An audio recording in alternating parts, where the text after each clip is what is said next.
মুখে অন্ন দেব।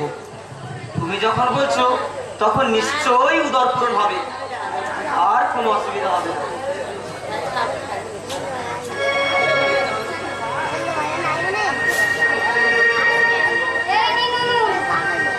আর এই নিন বটি আর শাকসবজি।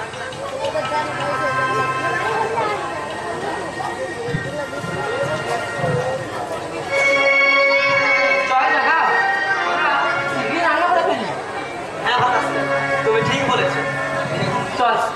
এই নিন হাড়ি, এতে চাল ডাল আলু আছে। আর এই নিন কাঠ আর চকমকি পাথর।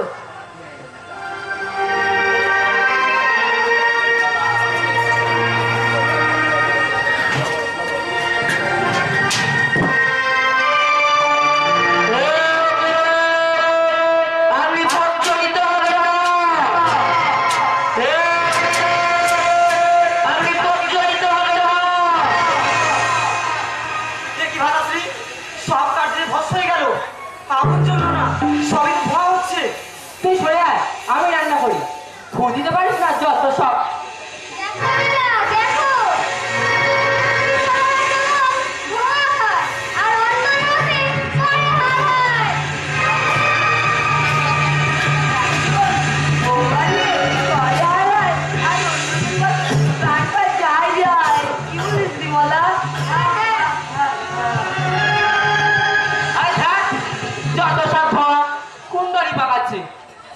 আগুন একটু জ্বলল না, তবে রে হাড়ি নিখুঁত করেছে রান্না।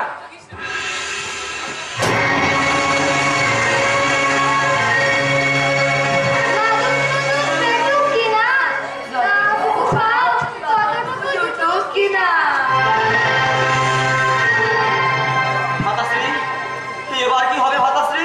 কি আর হবে? ফুলিয়ে করেছেন দোষের, হাড়ির দোষ দিচ্ছেন অবশেষ। কি আর হবে, চল শেষ পর্যন্ত আমাদের ওই চন্ডালিনীর হাতে রান্না খেয়ে জীবন রক্ষা করতে হবে। তোমাদের মালিককে বলুন যে আমরা দুই ভাই খেতে রাজি আছি।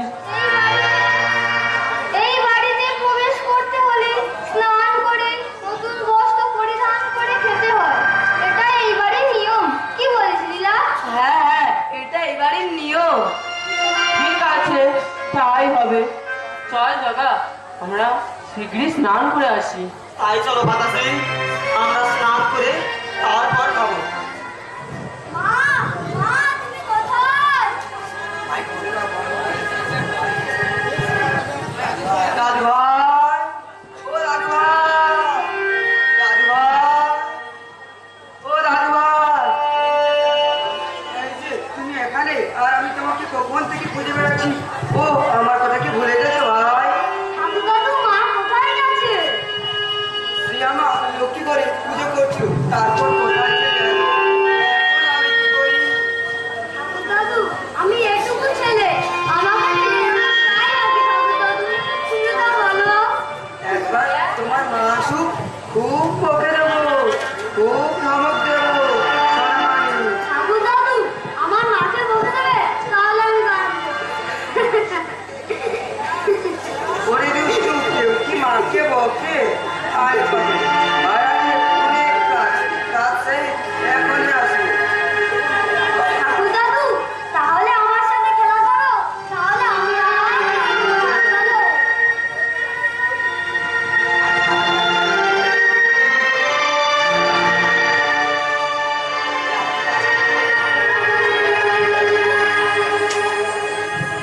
দাঁড়াও, দাঁড়াও দাদু ভাই। সেই বুড়ো বয়সী তোমার সাথে কি খেলতে পারি দাদু ভাই? চলো যাই ওই নীল সরোবরের কাছে, ওখানে কিছু পদ্ম তুলে ফেলবো। চলো ঠাকুর দাদু।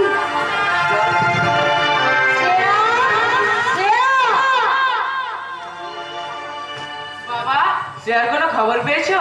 না রে বাবা, বৌমার কোনো খোঁজ পেলাম না।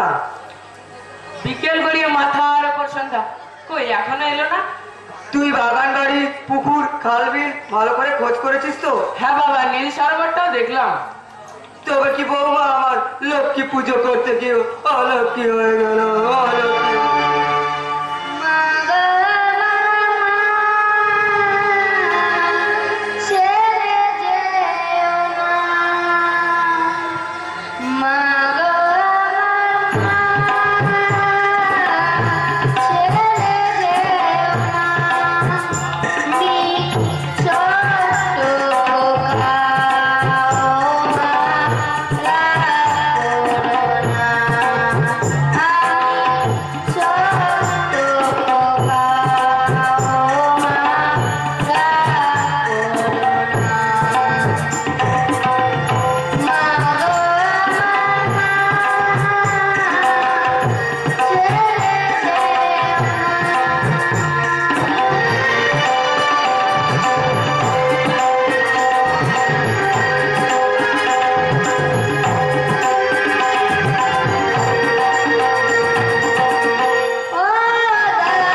জানিস জগা, যা খেলাম অন্ন ব্যঞ্জন শুক্তো পিঠে পায়েস, তাহা সেই বৌমার হাতের ছোঁয়া অবিকল সেই স্বাদ। এরকমই রান্না জগতে আর কেউ করতে পারে না। কি যে বলো ভাদাশ্রী, কি যে বলো। এই গৃহের মালিক একজন চণ্ডালিনী, এই গৃহের মালিক একজন নিশ্চয়ই চণ্ডালিনীই হবে। তুই জানিস না জগা, আমার বৌমা নিশ্চয়ই এখানেই কোথাও অভিমান করে বসে আছে। যা জগা যা, তুই আমার আদরের স্নেহের বৌমাকে ফিরিয়ে নিয়ে আয়। যা জগা যা। ভাতাশ্রী, ও তো সেই ঘরে উঠতে পারবে না, ও তো জাতি ভ্রষ্টা। একদম চুপ। এটা তোর বড় ভাইয়ের আদেশ, আদেশ পালন না করিলে আমি তাকে বিসর্জন দিয়ে দেব। এটা তোর বড় ভাইয়ের শেষ কথা। অপেক্ষা করছি জগা, যা তোর আর বৌমনির জন্য আমি অপেক্ষা করছি। যা তুই যা জগা। ভাতাশ্রী,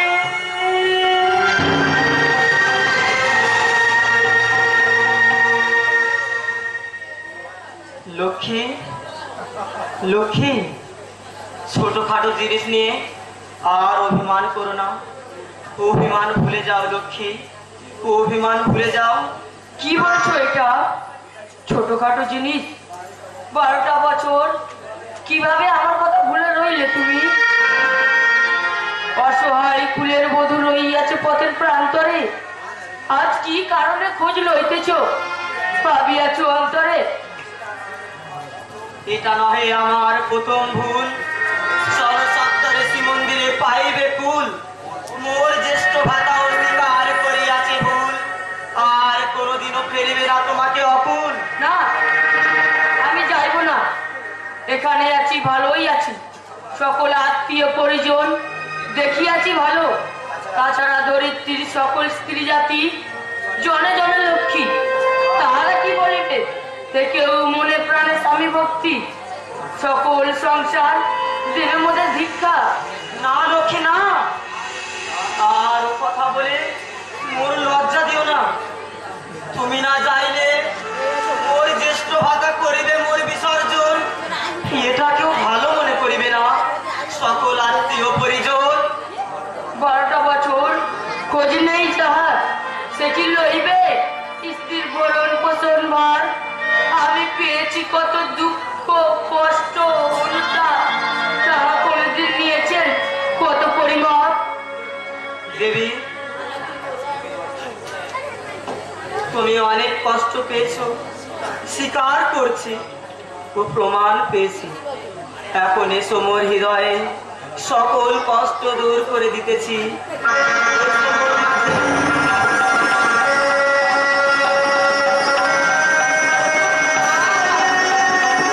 এইবার কেমন উপযুক্ত সান্ত্বনা? নারায়ণ নারায়ণ, জয় শ্রী জগন্নাথ, জয় মাতা লক্ষ্মী। ক্ষমা করিবেন প্রভু জগন্নাথ ও মাতা লক্ষ্মী।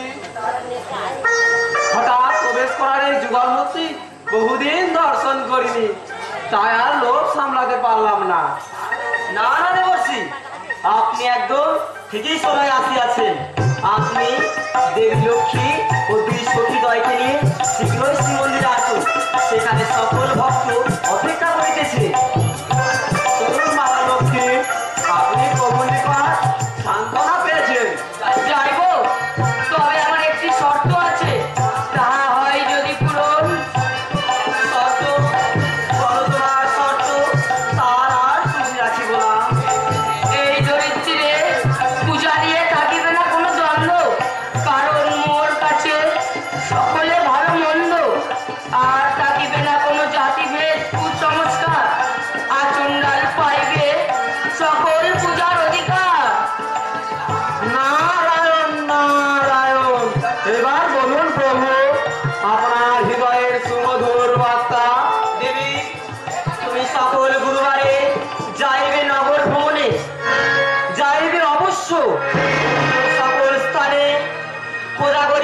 মাটি দিতে হইবে তোমার অর্চনা। আর কোনো বাধা থাকিবে না, কেউ করিবে না মানা। নারায়ণ নারায়ণ। প্রভু জগন্নাথ যথার্থ বলেছেন। এইবার মাতা লক্ষ্মী আপনার মান ভঞ্জন করুন। চলুন শীঘ্রই শ্রীমন্দিরে। এটা আমার প্রভু লীলার অবতারণা করেছেন। সে কি দেবশ্রী, এটা প্রভুর লীলা? হ্যাঁ মাতা, আপনি জানেন না? আর দেবশ্রী, আপনি তো এই লাই কিছু কম জাননি। 12টা বছর প্রভু আপনি জ্যেষ্ঠ ভাতা, দুই প্রভু এত কষ্ট করেছেন কেবল আমার অভিশাপে। হায় হায়, আমি বড়ই ব্যথিত ও লজ্জিত, ক্ষমা করিবেন প্রভু। না না দেবী লক্ষ্মী, এতে তোমার কোনো দোষ নেই। সবই সে চণ্ডালিনীর নিষ্ঠায়। তুমি জগতে তোমার লক্ষ্মী পুজো ও কোটি কোটি সে চণ্ডালিনীর উদ্ধারের জন্য এই লীলা। এইবার বুঝেছি প্রভু, আপনার জ্যেষ্ঠ ভাতা ও পুনঃ ক্ষমা ষষ্ঠাঙ্গে প্রণাম জানাই।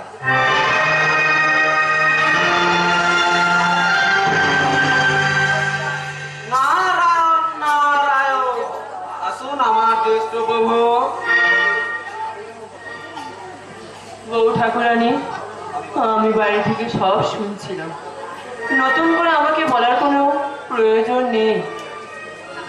তুমি বলে আমার শ্রীমন্দিরে আমার একমাত্র স্নেহের আদরের বউ ঠাকুরানী। সেখানে দুই ভ্রাতার শ্রী শ্রী কমলা লক্ষ্মী, অন্য কেহ নহে, অন্য কেহ নহে। মাতাশ্রী, আপনার নয়নে অশ্রু। ওঠো দেবী কমলা, ওঠো। দেখো মোর ভাতার হৃদয় কমলে কমলা। এ অশ্রু ফেলে বুকটা একটু হালকা করছি ভাই। আমাকে আমাকে একটু হালকা হতে দে ভাই, আমাকে একটু হালকা হতে দে। আসুন সবাই ভক্ত মণ্ডলী, সবাই চলে আসুন।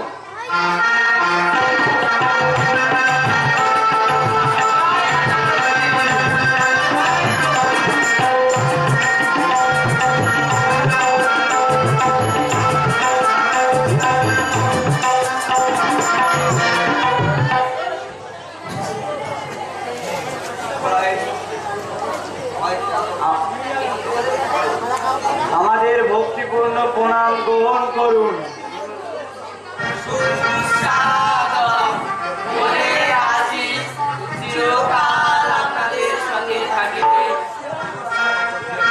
দেবশ্রী আমাদের চোখ মিলাতে গেছে। জাতিভেদ সমাজে বেরোবে। ভগবানের অদ্ভুত চিন্তা করে থাকেন না। আমরা ভুল থেকে শিক্ষা পেলাম। প্রভুতায় মা লক্ষ্মী আমাদের ক্ষমা করে দিও।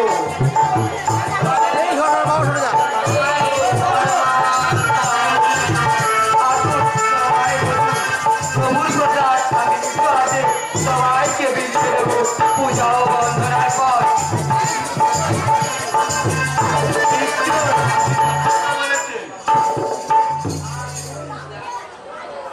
আজ শ্রেয়া চাণ্ডালিনীর মনের ঠাকুর যে মনের মন্দিরে ফিরে এসেছে।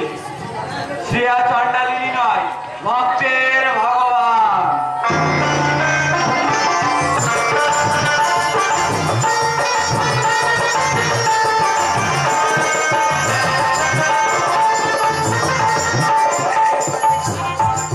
ভক্তের কাঁদায় কাঁদে ভগবান। অহংকার অনাদর যাদের বিচার, তিনি থাকেন যেথায় নির্বিকার, ভক্তি করেন যে নিষ্ঠাবান।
যাত্রাপালাটি আজ এখানেই শেষ হলো। শুভরাত্রি।